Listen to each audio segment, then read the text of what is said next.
Et oui, hier était organisée une manifestation place de la République à Paris pour protester contre le projet de loi du gouvernement qui est censé lutter contre le séparatisme islamiste. Vous en parliez tout à l'heure, Esther Benbassa, un projet de loi qui est censé conforter les principes républicains. Mais il n'y avait pas grand monde hier, place de la République, avec quelques pancartes qui dénoncent une loi, je cite, islamophobe et une stigmatisation des musulmans. Alors peu de monde, mais on rappelle quand même le contexte sanitaire qui n'est pas propice à des manifestations. Esther Benbassa, est-ce que vous êtes d'accord avec ces manifestants qui disent qu'on va stigmatiser les musulmans avec ce projet de loi? Ce projet de loi stigmatise les musulmans. Il est fait soi-disant pour lutter contre le terrorisme, mais bien sûr, il touche en premier lieu les musulmans. Et en même temps, les répercussions de ce texte sont visibles aussi chez les autres cultes, puisque il y a tous ces articles sur les associations, etc. C'est pour cela que aussi bien le culte catholique que le culte protestant sont venus ici nous parler des répercussions de cette loi.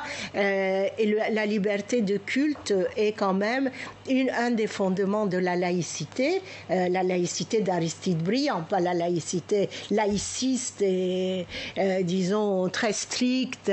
La loi qui est passée en 1905 respecte la liberté de culte. Et bien justement, le ministre de l'Intérieur a publié une tribune dans le Figaro pour vraiment assurer aux représentants des cultes que son texte ne menaçait en rien les religions. Esther Benbassa, vous êtes une spécialiste de l'histoire des religions. En quoi ce texte fragilise la liberté d'avoir son culte en France ?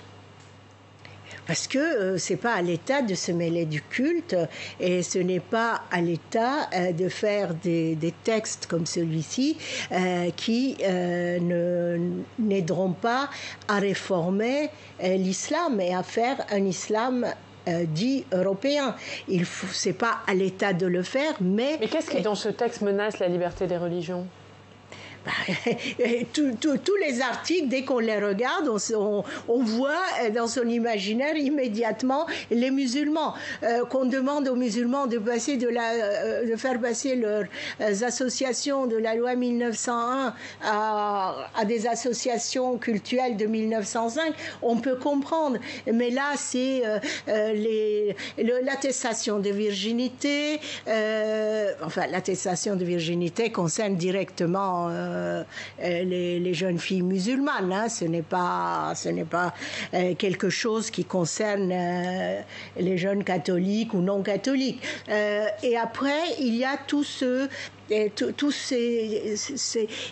mots, la polygamie, tout le texte est bourré d'anti-islam. Je ne veux pas appeler ça islamophobie, c'est pas de l'islamophobie, mais il y a vraiment des références. Et ça n'étonne personne. Et ce texte aurait pu être épargné aux Français parce qu'il y a des choses plus importantes à faire.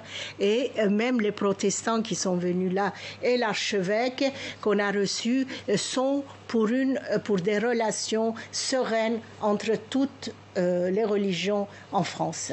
On va parler d'un autre sujet.